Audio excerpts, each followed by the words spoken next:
نحمد ونصلي على رسول الكريم. أعوذ بالله من الشیطان الرجیم. بسم اللہ الرحمن الرحیم. خواتین و حضرات جی، کسی بھی موضوع بولنا خاصا دشوار یوں ہے کہ اگر انسان کم علم ہو، فن خطابت سے نابلد اور الفاظ سے کھیلنا اسے آتا نہ ہو تو دشواری دو چند ہو جاتی ہے. اس وقت تک آدمی کسی بھی موضوع پہ بول نہیں پاتا جب تک کہ وہ ذہنی طور پر یکسو نہ ہو. بعض کا انسان ایسی جسمانی تکلیف میں مبتلا ہو جاتا ہے کہ وہ تکلیف سے ذہنی طور پر یکسو رہنے نہیں دیتی باوجود کوشش کے. تو ایسے حالات میں کسی خاص موضوع پر بولنا بہت دشوار ہو جاتا ہے. شاید ان دنوں میں کچھ ایسی ہی کیفیت سے گزر رہا ہوں. تو ایسی کیفیت ہے کہ کسی چیز پر یکسوئی سے بولنا تقریباً ناممکن ہو رہا ہے. بجائے اس کے کہ کسی خاص موضوع کو میں پکڑوں اور اس پر تامتوئیاں مارنے لگوں، اس سے بہتر یہ ہے کہ میں سوالات کے جواب دے دوں. کسی صاحب نے ایک سوال پوچھا ہے کہ اکثر ایسا کیوں ہوتا ہے کہ زندگی ٹھیک لائن پر جاری ہوتی ہے لیکن پھر اس میں خلل آ جاتا ہے. کوئی ایسی حرکت یا غلطی ہو جاتی ہے کہ زندگی فضول لگتی ہے، کیوں؟ یہ صاحب سوال پہلے شخص نہیں جنہوں نے یہ سوال پوچھا، بلکہ یہ سوال اکثر و بیشتر پوچھا جاتا ہے. شاید اس میں ہماری یادداشت ہمارا ساتھ نہیں دے پاتی کہ ہم نے جو کچھ پڑھا ہوتا ہے زندگی کے بارے میں وہ ہمیں بر وقت یاد نہیں آتا. یوں ہم پریشان ہو جاتے ہیں کہ یہ کیا ہو رہا ہے. اس آیت کا یہاں بارہا ذکر ہوا جس میں اللہ تعالیٰ نے کہا کہ ہم دنوں کو لوگوں کے درمیان پھیرتے رہتے ہیں. تو مراد یہ ہے کہ دن انسان کی زندگی میں یکساں نہیں رہتے، وقت ایک سا نہیں رہتا، اچھا برا وقت آتا رہتا ہے. اسی طرح انسان کی ذہنی کیفیات بدلتی رہتی ہیں. جیسے میں ابھی ذکر کر رہا تھا، یہ بھی ایک اتفاق ہے کہ وہی مثال سامنے آ گئی کہ کہیں کوئی روحانی تکلیف ایسی آ جاتی ہے کہ انسان یکسو نہیں ہو پاتا. کوئی جسمانی تکلیف ایسی آ جاتی ہے کہ انسان یکسو نہیں ہو پاتا. جب میں روحانی تکلیف کہہ رہا ہوں تو اس سے مراد یہ نہیں کہ انسانی روح کو بخار ہو جاتا ہے یا کہیں وہ ایکسیڈنٹ کا شکار ہو گئی تو انسانی روح کی ٹانگ بازو ٹوٹ گیا. ایسا نہیں ہے.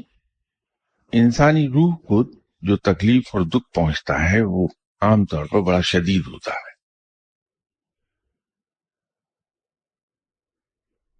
کوئی انسان ہمیں ہماری توقع کے خلاف بات کہتی، ایک خاص معیار سے گری ہوئی بات کہتی، ہمیں کوئی شخص گالی دے دے، یہ سب روحانی تکلیف کا باعث بن جاتی ہے. ہماری روح کو دکھ ہوتا ہے، اس کو تکلیف ہوتی ہے، اور یہ تکلیف عام طور پر خاصی شدید ہوتی ہے، جسمانی دکھ سے بڑھ جاتی ہے. تو یہ یکسوئی ختم ہو جائے گی. ہماری توقعات کسی سے پوری نہ ہوئی، بھلے ہم نے وہ توقعات غلط ہی وابستہ کیوں نہ کی ہوں کسی سے، تو یوں لگتا ہے جیسے یہ اینڈ آف دی ورلڈ ہو گیا.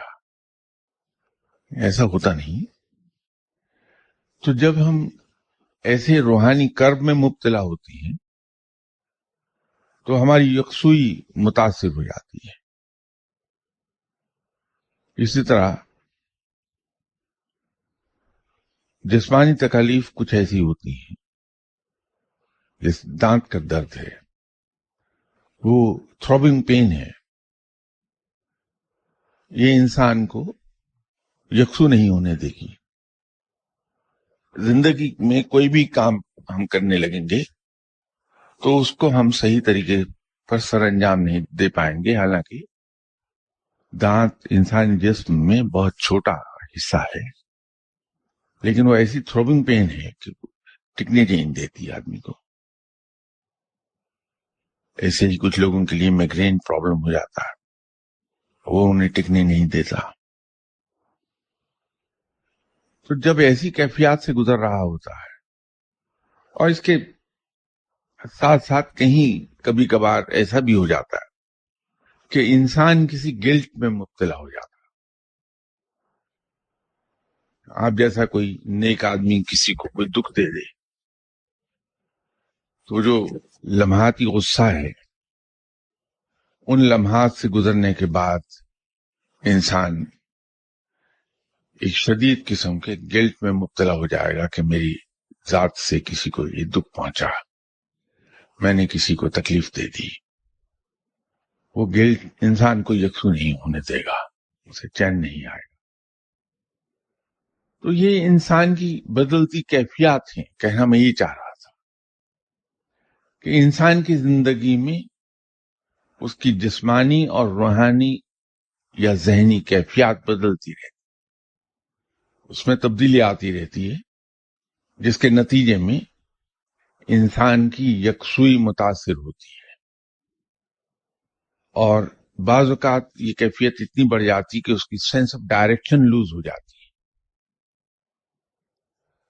تو جب سینس آف ڈائریکشن لوز ہونے لگے تو انسان کو لگتا ہے کہ میری زندگی بے معنی ہو گئی، بے مقصد ہو گئی. لیکن یہ چیزیں ایسی نہیں کہ ان سے گھبرا کے ہم اپنی راہ بدل دیں، بلکہ اگر تھوڑا سا بیٹھ کے ہم جائزہ لیں تو اس سے ہم جان چھڑا سکتے ہیں. اگر جسمانی تکلیف ہے تو آسان علاج یہی ہے کہ ڈاکٹر سے جا کے دوا لے لی جائے، اس سے جان چھوٹ جائے اس کی. اگر انسان روحانی تکلیف میں مبتلا ہے تو اس کا ریزن اسے سمجھ آ جائے گا. اگر گلٹ کا احساس ہو رہا ہے تو جس انسان کو ہم نے دکھ دے دیا ہے، تکلیف دے دی ہے کسی کو، ہم اس کی توقعات کے خلاف اس کے ساتھ بیہیو کر بیٹھے تو اس سے جا کے سیدھی سیدھی معافی مانگ لی جائے تو اس سے جان چھوٹ جاتی ہے. یہ چیزیں ایسی نہیں جس سے ہم یہ کہیں کہ ہماری زندگی بے مزہ ہو گئی، زندگی کا کوئی فائدہ نہیں، یا معلوم نہیں ہم نے کون سا گناہ کر دیا کہ ہمیں یہ احساس ہو رہا ہے. ایک صاحب کو اللہ تعالیٰ نے ہدایت دے دی اور وہ اللہ کی راہ پر چلے آئے، دنیا داری چھوڑ کر. اپنے فرائض تو دنیاوی نبھا رہے ہیں لیکن اللہ کی راہ پہ لگ گئے. جب وہ اللہ کی عبادت کرتے کرتے کافی آگے آ گئے، ہر دوسرے تیسرے مہینے وہ مجھے یہ کہہ رہے ہوتے ہیں کہ شاہ صاحب مجھ سے کوئی بڑی غلطی ہو گئی ہے، کیونکہ مجھے خواب کوئی الٹے سیدھے آ رہے ہیں، یا ان کو کچھ مشاہدات ہوتے ہیں.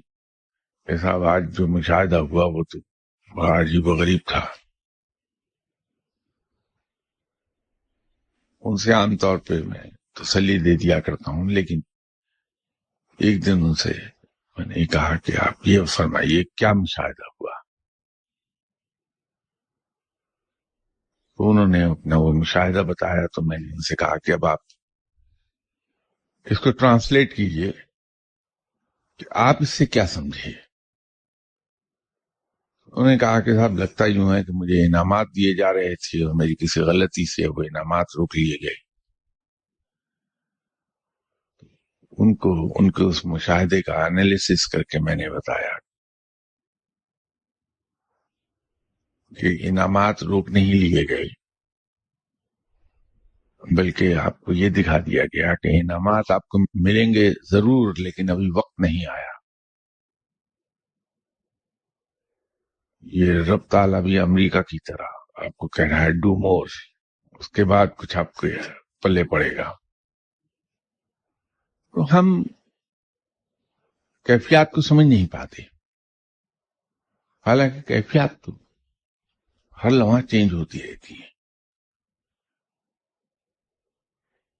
یہ مت سمجھیے کہ زندگی جس ڈگر پر چل رہی تھی، جس رفتار سے چل رہی تھی، اس میں اگر کوئی خلل آیا ہے تو اس میں کوئی ہمارا گناہ ہی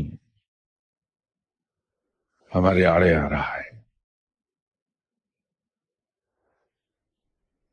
کلاس 9 میں ہمارے ٹیچر سے جو ہمیں سائنس پڑھاتے تھے، پہلے دن کلاس میں آئے تو انہوں نے اپنا تعارف کرایا اپنے ایک شعر سے. وہ شاعر تھے، بعد میں اللہ نے انہیں بہت بڑا نام بھی عطا فرمایا، عزت عطا فرمائی. انہوں نے بڑی خوبصورت بات کہی.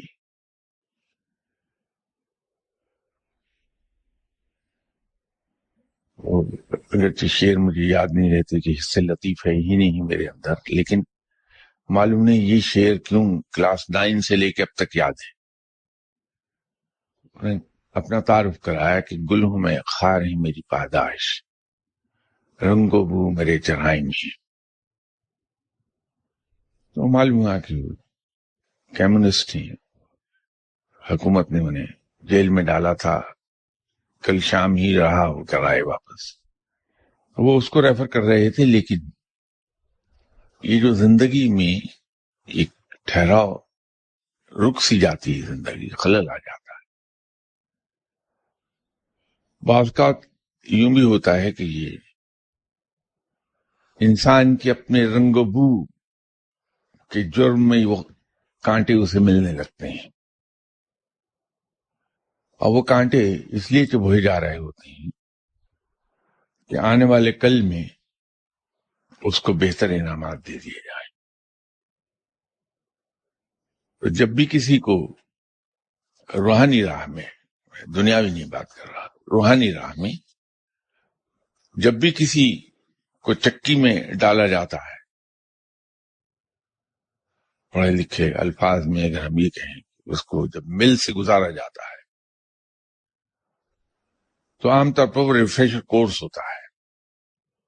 اس کو کوئی ترقی ملنے والی ہے یا کوئی بہتر اسائنمنٹ دی جا رہی ہے تو اس کا ریفریشر کورس اس ٹریننگ کا کرا دیا جاتا ہے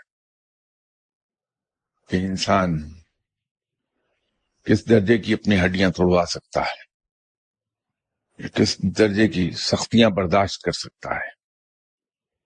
ہم لوگ فقیروں کو دیکھتے ہیں، خاص طور پر مجھ جیسے لوگ بڑے انسپائر ہوتے ہیں ان کی زندگی سے. ایک صاحب تھے کوئٹہ میں سول لائنز میں، ایک گھر کی دیوار کے ساتھ بیٹھا کرتے تھے، تپتی باپا کہلاتے تھے وہ. تو میں جب بھی ٹور پر کوئٹہ گیا تو میں نے ان کو اسی دیوار کے ساتھ وہیں بیٹھے دیکھا. تو وہاں کے لوکلز کا کہنا یہ تھا کہ کوئی 30-35 سال سے بیٹھے ہیں، ان کا تعلق دراصل تبت سے ہے. تو وہاں کہیں آئے اور آ کے اس دیوار کے ساتھ ڈیرے لگا لیے. ان دنوں کوئٹہ میں برف باری بہت ہوتی تھی. ان کا کہنا یہ تھا کہ یہاں دیکھنے میں یہ آیا ہے کہ ان کے ارد گرد برف اس طرح پڑتی ہے کہ وہ لگتا ہے کنویں میں بیٹھے ہوئے ہیں برف کے. اسی حال میں بیٹھے رہتے تھے، بغیر کپڑے کے، بغیر لحاف کے، بغیر کسی پروٹیکشن کے. اس طرح دھوپ میں بھی ایسے ہی بیٹھے رہتے تھے. تو میں انہیں دیکھ کے بہت انسپائر ہوتا تھا. کیا مزے کی زندگی ہے کہ نہ موسم کی سختی کا خیال ہے،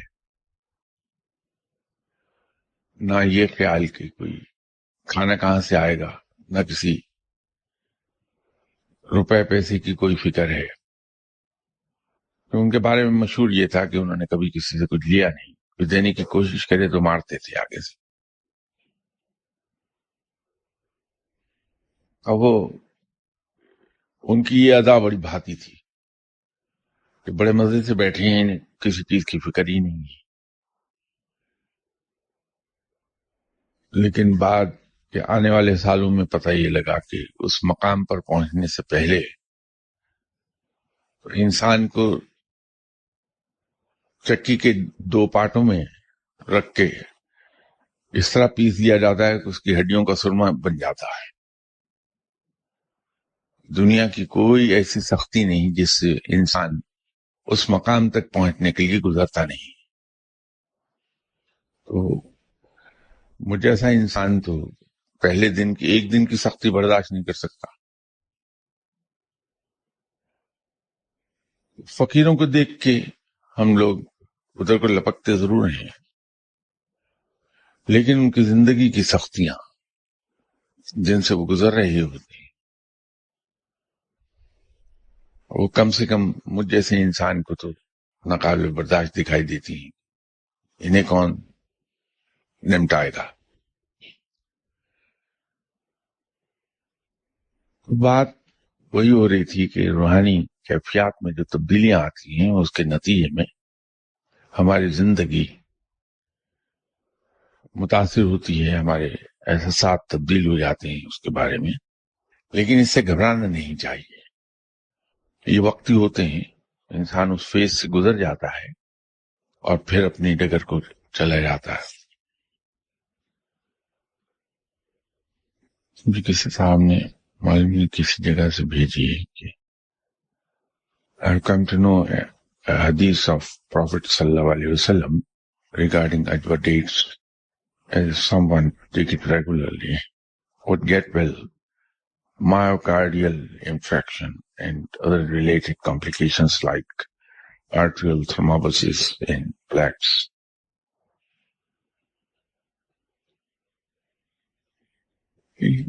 سوال لکھنے والوں سے میں ایک درخواست کروں گا. اب یہ پورا A4 کا پیج ہے جو بطور سوال آیا ہے. مجھے اس سے کوئی تکلیف نہیں کہ میں اسے پورا پڑھ ڈالوں، لیکن اس سے سننے والوں کا وقت ضائع ہوتا ہے کہ میں آدھا وقت اس کو پڑھنے میں لے لوں گا.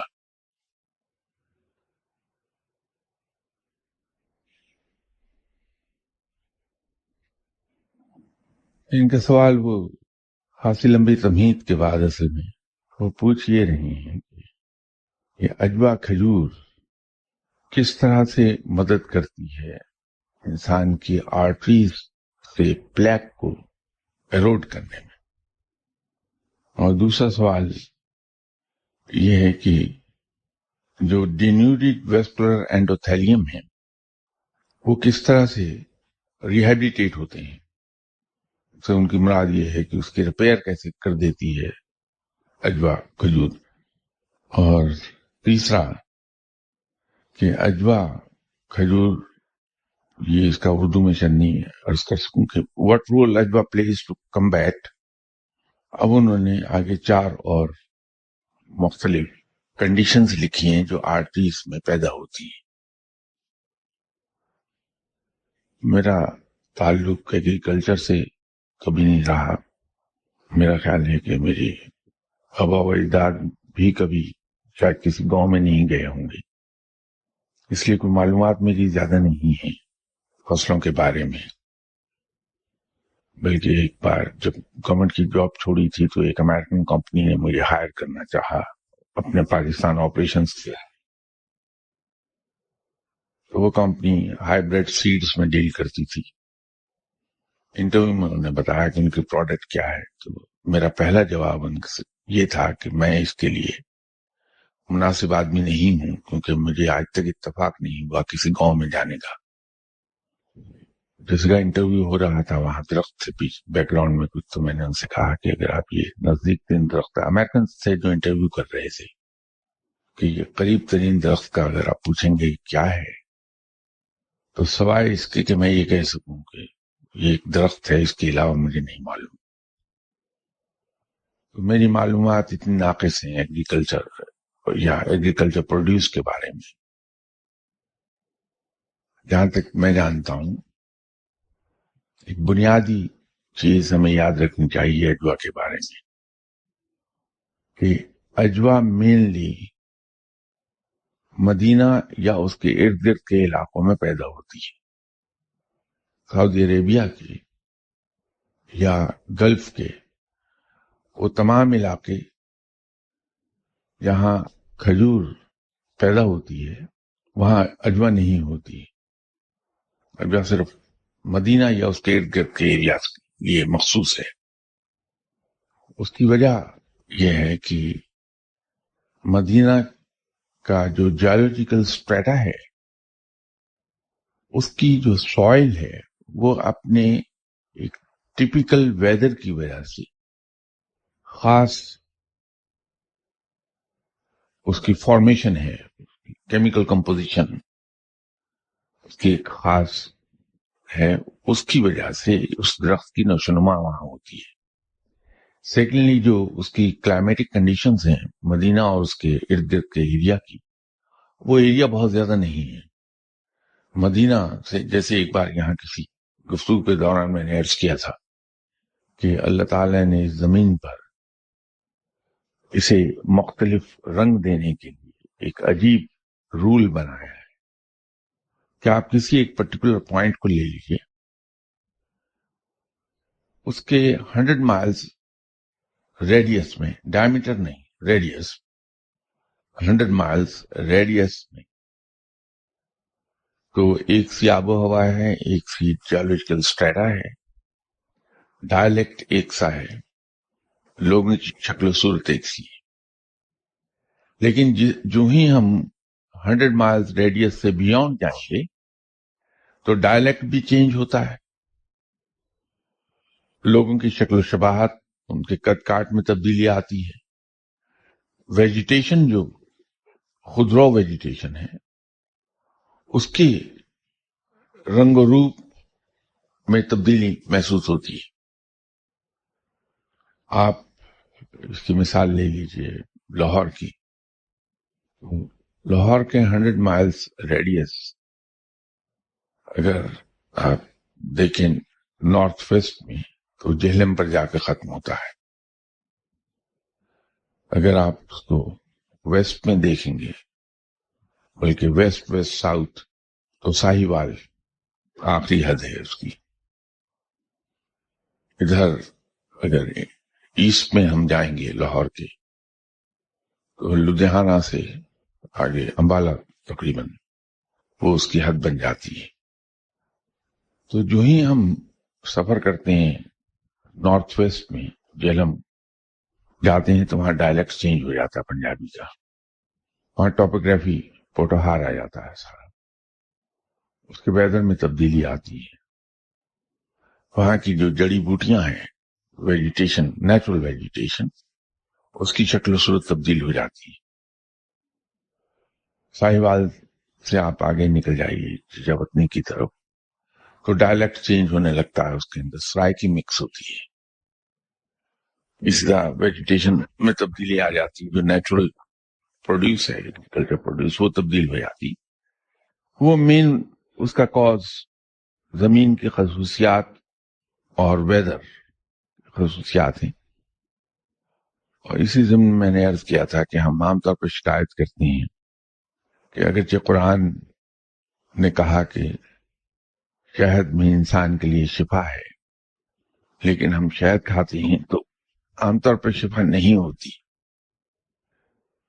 میں نے عرض کیا تھا کہ انسان جہاں رہتا ہے اگر اس کے اسی علاقے میں پیدا ہونے والا شہد لے تو اس میں اس کو ڈیفینیٹلی شفا ہو جاتی ہے.